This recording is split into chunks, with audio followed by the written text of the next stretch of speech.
Welcome to Behind Their Success. This podcast is for people who are feeling stuck on their entrepreneur journey or in their careers. It's for people who want to scale and grow their businesses, learn about the power of mindset, or they just know there's more out there and they want to start making changes. I'm Peyton Squires, the host of the podcast. I was never cut out to be an employee, and when I was an employee, I was bored out of my mind. So I made a plan. I studied and passed the CPA exam in 8 months while working, all with the end goal in mind of quitting my job and starting my own business. I did that in 2014, and it's been an amazing wild ride since. So now let's hear from other entrepreneurs and what mindsets, and probably more important, what actions they have taken that have created and led to their success. Hello, everybody. Welcome back to Behind Their Success podcast. I'm Peyton Squires, the host, and today we have on as a guest, John McGovern. John is located in the Waco, Texas area. He is a full-stack software developer, architectural engineer, entrepreneur, and designer with a background in electrical engineering, construction, and aviation. He is interested in building impactful companies and teams in the construction, aviation, and entertainment industries. John, good morning. Welcome on the podcast. Good morning, Peyton. Thanks for having me. Yeah, John, give us some more detail about your background. Tell us where you came from and how you got to where you're at now. Yeah, born and raised in the Kansas City area. Learned the Midwest set of values there. Work hard, play hard. My parents were in residential construction. So that's the construction and engineering background start there. My grandfather and also my uncle on my mother's side were commercial pilots, one for Continental, one for United. So recently in the last few years, those companies merged. So brought some unity to the family, which was fun. Yeah, I went to the University of Kansas and studied architectural engineering there.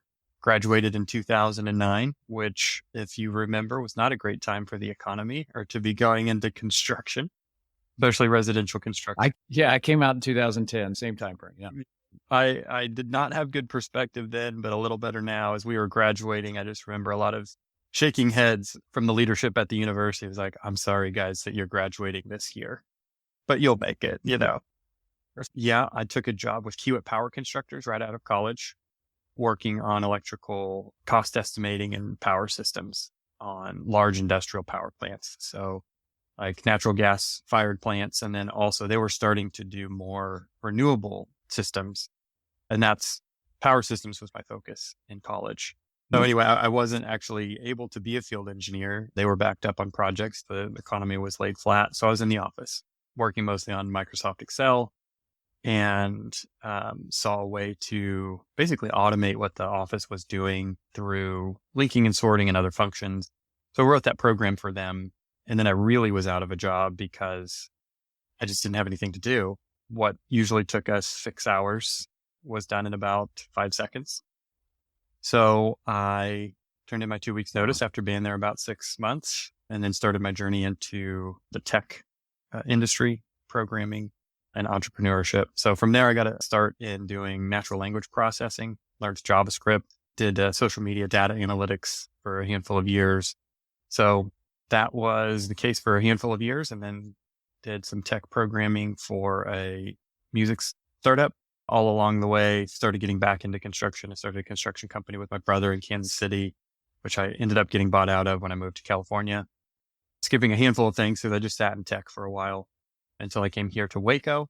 Really got back into engineering and construction. So partnered with Matt Zipperlin here in Waco to buy Abacus Engineering last year. At the same time, I partnered with another local guy here to purchase Advantage Aircraft Services in Corpus Christi.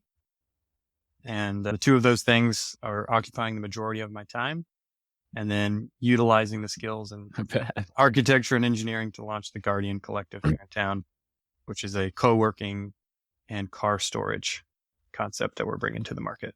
Very cool. Yeah. Very cool. So it sounds like you got quite a bit going on, right? In the last, 6 months, a year, or whatever that time frame was there. You bought an engineering company and an aviation company. Tell us a little bit about those. What you do there. Yeah. So going back to the ADD point, I have learned through my 30s that 3 is my capacity level. If I have 3 things going on, it's good. I'm pressing the envelope, but not too far over my skis. Abacus Engineering focuses on architectural engineering. So we do everything from civil all the way up to architectural design here. That has been a joy getting back into and being able to work in the construction and engineering process again. And then Advantage Aircraft specializes in the King Air platform. So doing routine maintenance and getting into those airplanes. So it's been good. That has been the largest learning curve. My background has been just on the flying side. So I'm a private pilot's license with an instrument rating. Flew with my grandfather a lot while he was still alive.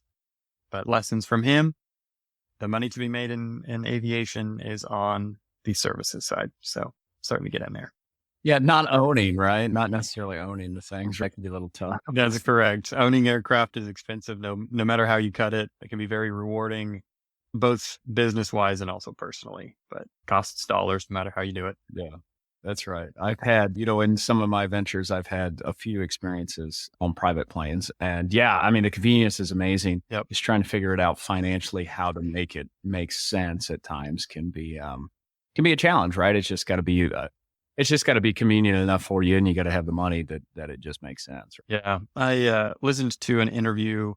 This was several years ago, but it was a gentleman at I believe he had a Cessna jet, and somebody was asking him, like, how do you justify that? Like, how do you justify the cost? He's like, you can't. It's always going to be more expensive than a first class ticket, but it is a personal decision for me because whenever I travel, and he traveled a lot for business, he said I can take my family anytime I want. And that really resonated with me. Actually, that's a value set that I have in my life. And I want to be able to do that as well. Businesses and ventures in multiple states, family in different areas of the country. Yep. It may not pencil out as far as the finances go, but the time with family you can't get it back. Yeah. Yeah. And the ability to just go to whatever little airport you're at and jump in and just take off is, man, that's sweet. That's real sweet. Yeah. That's awesome. You got quite a variety of background, John. We won't hold the Kansas thing too much against you. Yeah. What would you say is your number one skill or like the driver towards your success or has led to all these different business ventures? Yeah, I take it back to an experience that I had in high school. So I went to the Lee Summit Technology Academy and got connected with a professor there. His name was Dr. Rutherford, and he was the professor of engineering. And that course marked me for life, particularly because he taught us how to learn. And those are things that were under the surface in every other course I had taken and people that I had interacted with, but it wasn't overtly said and known. Leaving high school, I set out to learn everything I could in my 20s. And that's essentially what I did, one through college. And then after that, just trying to pick the largest challenges that I could to work on and learn from. And that has been the foundation that really took me through my 30s. So what I'm hearing here is just like a constant, like a lifetime learning, right? Mm-hmm. A constant wanting to try to figure things out. And by developing that habit or that mindset, that's led to a lot of things that you've gotten accomplished. A follow-up question on that would be like, you learned that from a mentor back in high school. Like how practically did you go about doing that? You said you learned all kinds of things when you were 20, like practically what steps were you taking at that point?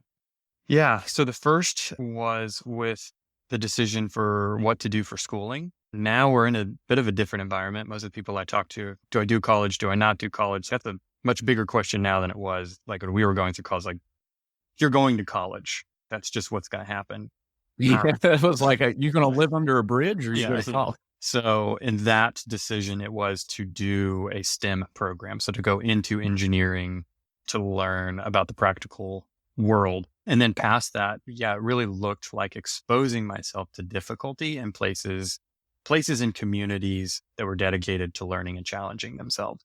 So I got connected with the startup community in Kansas City, which that was around 2010 to 2013. It was an amazing time to be in Kansas City when the crossroads were taking off and a lot of tech ventures were starting to kick up and things were going on.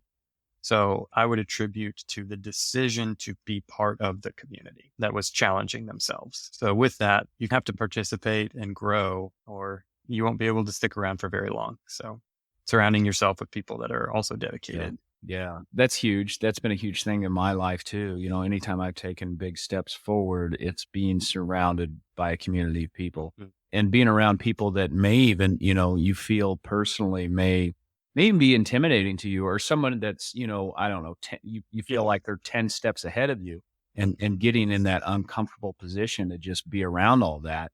Yeah. They say like you're the average of the 5 people around you, Yeah. or whoever you spend the most time with. I found that to be very true in my life. Yeah, very much. I think the 2 points in that is one, the willingness to fail. So fail early, fail often.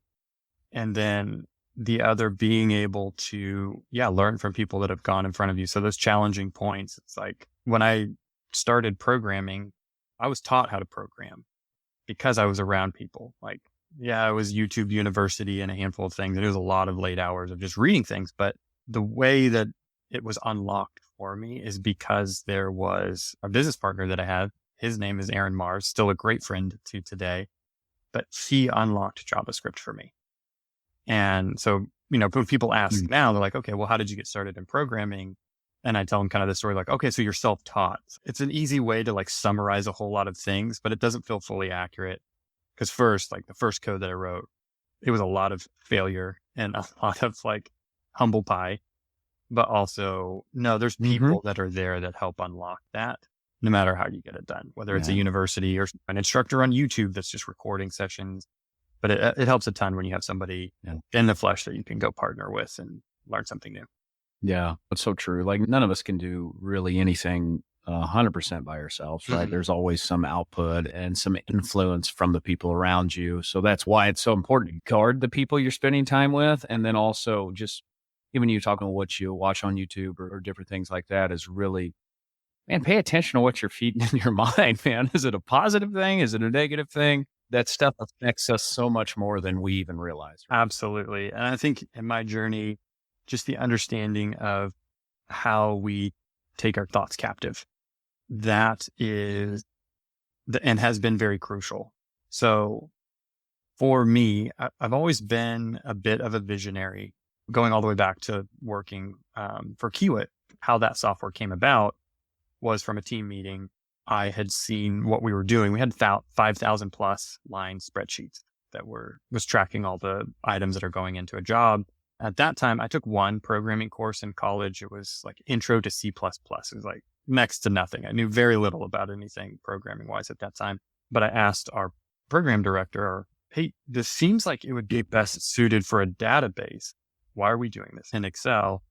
And of course, there was a good justification for that. And it just like completely squashed it. It's like, oh, we tried it 100 times. It never worked. People are in and out of the office too quickly to ever have anything in place. So basically it was like, yes, but no, like don't go there. So being able to cultivate the mindset and knowing like, hey, what I see is real and it's worth pursuing. And then understanding the process of like, hey, how mature does that vision have to be before it's able to be shared in the group? So there's a certain amount of like, hey, you got to get things to a fleshed out point to share with people. Otherwise, like they're not going to see what you see. Kind of like when we went from horses to cars, right? You were like, hey, I'm going to create a carriage, but it has no horses. Nobody got that. Nobody understood it. So it's like, well, but once you put it together and they see it rolling, it's like, oh, the horse is in the carriage. Oh, I wouldn't have thought about it that way, but yes, that's true. So just being able to understand like, hey, there's a certain amount of just grit that you have to have internally to get it to that point where you can share on the table. The next lesson in that was actually share it on the table. Don't try to get it to 100% before you get feedback, because some of that feedback that we get is actually really healthy and it covers our blind spots. Like you may not see the outcome, but they can definitely see when things are out of place. Yeah, that's a great point, right? Of developing an idea, you got to get it clear enough and develop the vision clear enough to get anybody to jump on board with you. But then at the same time, like, you got to find that point, right, where you need the outside feedback. You got to get to the point where you can kind of sell the vision, but then you need the outside feedback to actually develop the vision to get it over the finish line. Yeah. And the Guardian Collective project that we're doing here in Waco, I would say is the maturity of that in my life. The idea came from a car ride with Preston Seibert. He's my VP with Consular Capital, which is my holding company for all these things that we're doing. But he and I were driving to Dallas to pick up a collector car that I had. And just in that conversation, he was talking about a place that he had been to in southern Florida that had consignment cars for sale and consignment guitars. And it was just an amazing experience. Man, that just sounds so cool. And we're talking about that for a little bit. It's like, man, it'd be cool if we could have that in Waco. And somewhere in the conversation, it's like, yeah, but it's Waco, and I don't know if we'd be able to pull it off. It's like, wait a minute. No, I believe this is how life works. Like we get downloads, if you will, or just visions of what could be from God or what have you. And let's test that out. We don't know. So it's just starting to walk through that process of, okay, how much detail do we need around this so we can put it in front of some people and get some feedback? So my background in architecture, I'll start making a floor plan. We'll get some renderings going, and then we'll start talking to car guys in Waco. And as we did that, the feedback was resoundingly positive. And we found out there's a very large collector car enthusiast community here in Waco, as well as a music community and history. A lot of what became contemporary Christian music that's now based in Nashville actually started in Waco. So discovered that through this process and getting it step by step to the point where now, we're having our first car show on Saturday, going into the engineering and design phase, followed by construction. So, yeah, that's amazing. And I think one key point there to make, maybe for the listeners, is that you found a dream or an idea, right? You got inspired by something. Mm-hmm. You were brave enough to take that first step to start exploring it. But you also were smart enough not to let's just jump off the cliff and dump all kinds of money into it without having a bunch of different conversations, testing, feeling out the market, right? Like you talked to all kinds of different car enthusiasts and really just feeling out, okay, before we commit a ridiculous amount of resources to something like this, is it even practical? Is it even workable in our community? Some people skip that step and they jump in and they're like, oh man, the market doesn't even care. Yeah, totally. Some jargon that is predominant in startup land is MVP, your minimum viable product. Like get to MVP and get it in front of people and see. Yeah. That's different depending on what industry you're in or what you're working on. But I would echo that. For any industry, whatever you're working on, get to the minimum viable product, which is what's the most cost-effective and basic implementation that you can put together that either one communicates the vision or starts to provide value, and get it in front of at least 10 people, and then get some feedback. And that feedback should be across the board. If it's all positive, you need to get some more friends. No version one is perfect. Somebody should at least be there to tell you that, right? Oh, hey, even if it's great. And we had a lot of great feedback of the website and the renderings and stuff that we had built. Wow, this is really impressive for just version one. Like, I also spent a decade in tech, so I would hope V1 is actually a little bit better than normal. But having a good set of peers, like, hey, this is a great start, but these areas don't flow. Hey, have you thought about the actual cost analysis to build out this space? What about actual membership costs? Your models are based off of large cities. Will Waco support that? How do you know whether they will or they won't? So all of that feedback was great and led us into the next cycles. So first it's like, hey, does the idea work? Will people, poop on it, or do they thumbs up it when they see it? And then the next is you have to get to a point where someone put money behind it. Will someone put $5, $50, $500, $5,000, and just starting to build up of like, hey, how valuable is this? Yeah. And it's like you said, it's a constant testing. It's a constant feedback loop. And yes, get you those friends that are real friends that will tear your idea apart, right? It's when it needs to be torn apart. You certainly don't want a bunch of yes people. And at the same time, it's important to listen to feedback from people that have the authority or experience to give feedback in what area they're talking about. Not all feedback created equal. The feedback you need to put the most weight on is the people that may have actual experience in whatever you're trying to pull off. Not necessarily your mom or whoever. Hey, because your mom's got your best interest at heart and she's just trying to protect you. But she doesn't know anything about building out this car show and this car experience and all those types of things. Yeah. A few good positions that you want to have in your repertoire is a really good banker, a good brand creative position that is able to look from a design eye. And then you need to have at least a couple technicians in whatever fields you're at that actually know the nuts and bolts of how things go together. So if we just keep talking about the car collective, Guardian Collective, one of the first lunches that I had was with a president of a bank locally here and going over this concept and basically just completely taking it apart financially. And it's like, man, it just looks like a whole bunch of risk, but also it's a startup. That's the MO there, whatever. But that perspective, that's just not the frame of mind that I sit in. So reason why I say have a banker in your repertoire, they are geared to eliminate risk. So they can snip it out of anywhere. Even when you think it's like, dude, this is bulletproof. We got it nailed down. It's like, hey man, this doesn't quite add up. You've got a lot of things that need to go right. So it just helps. It's not a yes or a no, but it gives you a perspective of like, hey, what else is actually out there? Especially because they're comparing it typically to very mature companies that are past, hey, maybe the market wants this, maybe it doesn't.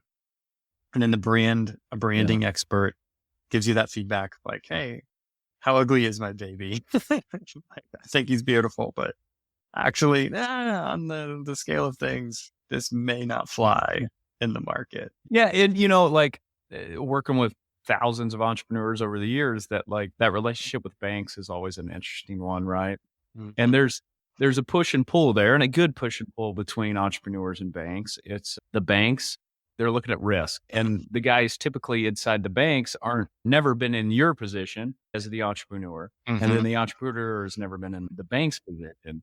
So they're, banker, always been a W-2 job guy, is looking at all the risk and all the things that are coming on. You as the entrepreneur is like, hey, I'm ready to take on all the risk. Let's run, let's go, let's do all this. And it's smashing those two together to try to figure out, is there anybody interested in funding this crazy idea?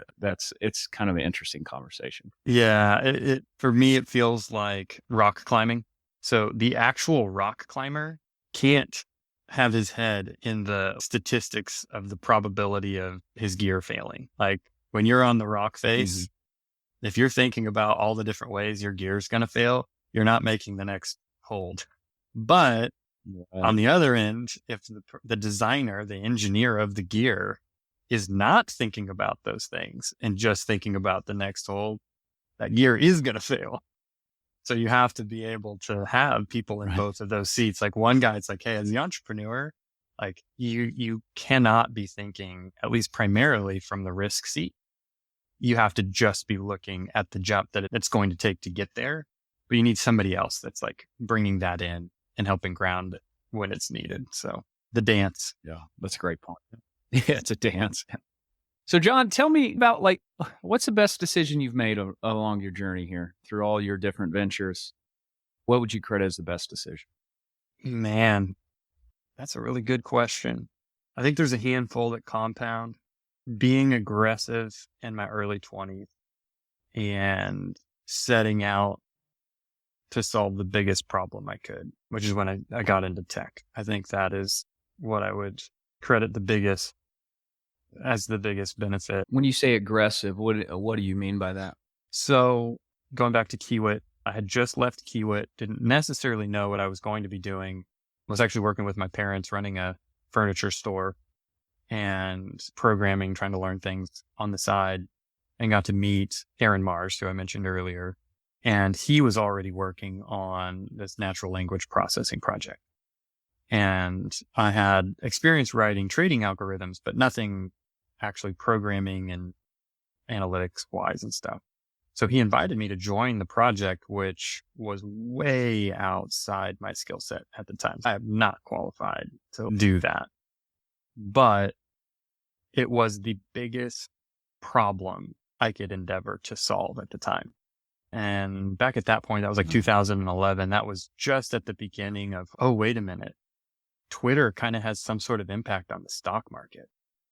That's when it's like, oh, if these CEOs tweet something positive or negative about their company, we see a direct movement in the stock price. So, across the country, that was the focus. So right now, I would say that's the AI space.